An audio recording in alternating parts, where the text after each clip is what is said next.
বাংলাদেশ মাসুদ ভাই যেটা বললো যে শুরু তো করেছিলাম যে ওই পথে হাঁটার স্বপ্ন দেখেই তো আমরা শুরু করেছিলাম, কিন্তু এখন বাস্তবায়ন কতটা হয়েছে ওটা নিয়ে সবার মনের মধ্যেই একটু সন্দেহ রয়ে গেছে। আসলে আমরা সত্যি করে বলতে আজকের দিনটা এই যে 5টার সময় যে খুব সুন্দর একটা প্রোগ্রাম হলো, ভাষণ শুনলাম, আমরা সবাই একসাথে দাঁড়িয়ে আমরা জাতীয় সঙ্গীত শুনলাম, এই জিনিসটা কিন্তু অতটা মানুষ হয়তো মনে রাখবে না, কারণ আমরা সবাই এখন কিন্তু নজর রয়ে গেছে যে ওই 8:20 যে প্রোগ্রাম হবে, যে ঘোষণা আসবেন ওটা নিয়ে, ওই ভাষণটা নিয়ে আমরা সবাই একটু চিন্তিত আছি। আমরা সবাই এটার সাথে সাথে আমি একটা জিনিস আপনাকে যোগ করে রাখি, আমরা কিন্তু আশা করছি যে এই যদি আমাদের ইলেকশন ডেট ঘোষণা হয়ে যায়, আর আপনি যে কথাটা বললেন যে আমরা কতটুক এই কেমন বাংলাদেশ চাই, একটা জিনিসের দিকে একটু নজর রাখবেন। এই ঘোষণা আসার পরে যেই উপদেষ্টারা নির্বাচন করার জন্য কিছুটা শখ রেখেছে তারা কি রিজাইন করে কি করে না, এই জিনিসটা দেখা কিন্তু খুব জরুরি হয়ে গেছে।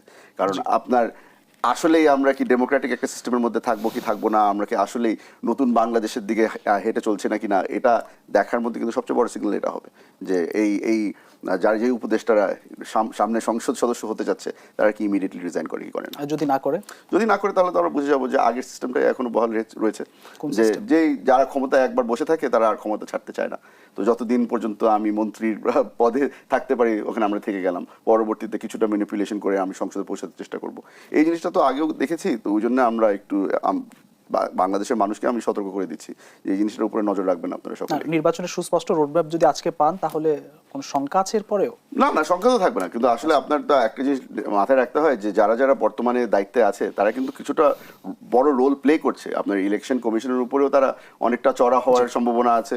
আপনার সামনে ইলেকশনটা কিভাবে হবে, ডিসি কোথায় বসবে না বসবে, কোন ইএনও কোথায় দায়িত্ব পালন করবে, এই জিনিসগুলো তো তাদের হাতেই রয়ে যায়। ওই জন্যই বলছি যে আপনার লেভেল প্লেইং ফিল্ড যদি আপনারা আসলেই দেখতে চান তাহলে তাদের পদত্যাগটা খুবই জরুরি। ধন্যবাদ। আমি একটু 30 সেকেন্ডের জন্য যেতে চাই মাসুদ খান আপনার কাছে। আজকে আমরা দেখলাম যে সোশ্যাল মিডিয়া ব্যাপক তোলপাড়, বিশেষ করে গণমাধ্যমগুলো তো দেখছি যে আজকে বর্ষপূর্তি পালন হচ্ছে জুলাই গণঅভ্যুত্থানে, সেক্ষেত্রে এনসিপির নেতাদেরকে আমরা কাউকে দেখছি যে কক্সবাজারে আসলে এটি নিয়ে মানে এটা হয়েছে কি জানেন, আমার কাছে খুব মানে আমি মানে একটু হতাশ হয়েছি এই কারণে নতুন দলটাকে কিন্তু আমি আসলে পার্সোনালি পছন্দ করি, কারণ এই যে আওয়ামী লীগ বিএনপি দেখতে দেখতে চোখ পুষে গেছে। তো আমরা চাচ্ছিলাম যে নতুন একটা ফোর্স আসুক, এদের উপর ভরসা করছিলাম। এখন এরা দেখি বিতর্ক ছাড়া থাকতেই পারে না, এরা বিতর্ককে ইনভাইট করে, আসো আসো আমাকে ঘিরে ধরো। তারা 4 জন গেছে ওখানে, হাসনাত, সার্জিস, পাটোয়ারি এবং তাসনিম, যারা গিয়েছে। কেন গিয়েছে?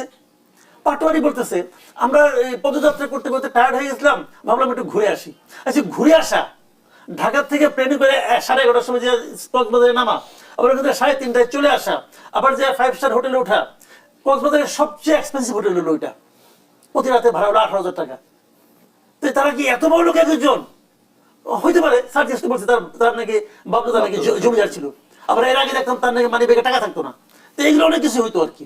তো এখন এগুলি কি মানুষের মধ্যে সন্দেহ তৈরি করে। আপনি মনে রাখবেন সন্দেহ কিন্তু ভয়ঙ্কর মারাত্মক। ওনাদের এত সম্ভাবনা থাকা সত্ত্বেও আজকে তাদের যে দুরবস্থা, এর কারণ কিন্তু এগুলো। আসলে বয়স একটা ফ্যাক্টর, বুঝছেন।